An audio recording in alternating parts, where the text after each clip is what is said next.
और चलिए सीधे आपको लिए चलते हैं बीजेपी दफ्तर, जहां बाबूलाल मरांडी प्रेस कॉन्फ्रेंस कर रहे हैं। क्या कुछ कह रहे हैं, सुनते हैं।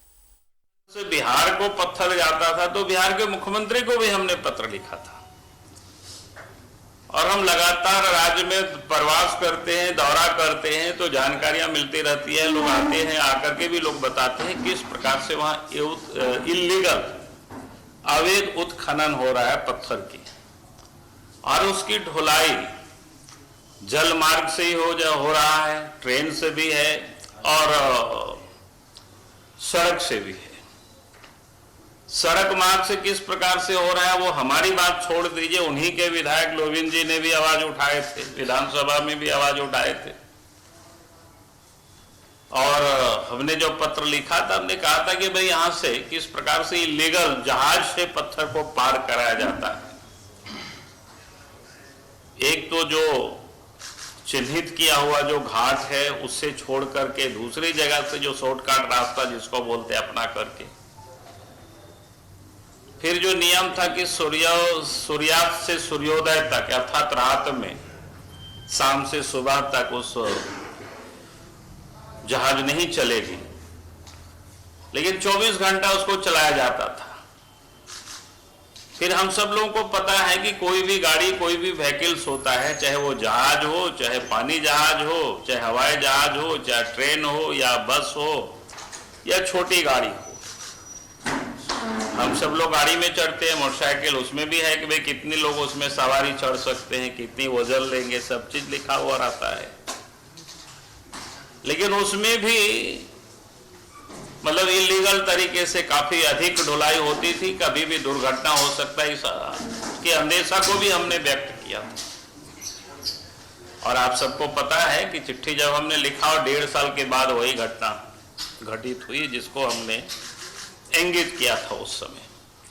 मैंने इसलिए इस बात को कहा, यहां आज मैं उद्धृत कर रहा हूं, अगर राज्य के मुख्यमंत्री श्री हेमंत सोरेन जी उसी समय अगर संज्ञान लेते, उसी समय कार्रवाई की होती वहां के माइनिंग विभाग के अफसरों के ऊपर, वहां के डीएम के ऊपर, तो आज ये दिन देखना नहीं पड़ता हेमंत सोरेन जी को। लेकिन उन्होंने कुछ भी संज्ञान नहीं लिया। उनको लगा कि शायद हम कोई सड़क छाप या ऐसे ही कोई जाते, हम तो कहते हैं सड़क छाप भी लोग होते कोई, भाई उनकी भी पात्र संज्ञान लेना चाहिए, सरकार को देखना चाहिए। जो व्यक्ति चिल्ला रहे हैं, जो व्यक्ति पत्र लिख रहे हैं, उस बारे में देखना चाहिए कि भाई सच्चाई क्या है, उस पर जांच करानी चाहिए, लेकिन कुछ नहीं करें। आप सब लोगों का और ध्यान में होगा, हमने कई दफा उस सारी चीजों को ट्वीट भी किया, बोलते भी रहा। 2 बार पुलिस उपाधीक्षक यानी डीएसपी स्तर के पदाधिकारियों का ट्रांसफर होता है और उसको विलोपित भी किया जाता है। तो हमने कहा था कि भाई हम तो राज्य के मुख्यमंत्री रहे हैं, हमको पता है कि ट्रांसफर किस प्रकार से होता है, क्या प्रोसेस होता है उसमें से।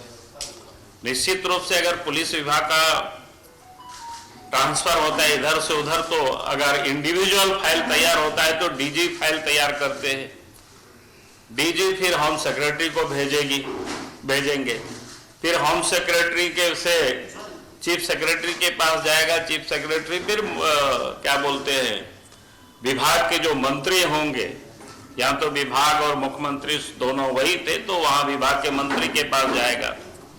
अगर विभाग और सीएम अलग अलग होंगे तो फिर सीएम के पास फिर जाएगा, उसके बाद विभाग के मंत्री के पास, और फिर जब हस्ताक्षर हो जाएगा तो फिर उसी रूट से वापस फिर गृह विभाग को लौटेगी और वहां फिर नोटिफिकेशन वहीं से जारी हो जाएगी।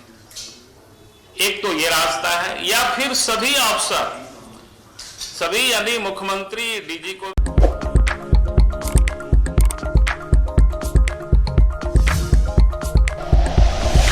Like and share videos, subscribe करें हमारा चैनल और प्रेस करें बेल आइकॉन। न्यूज़ 11 भारत, सच है तो दिखेगा।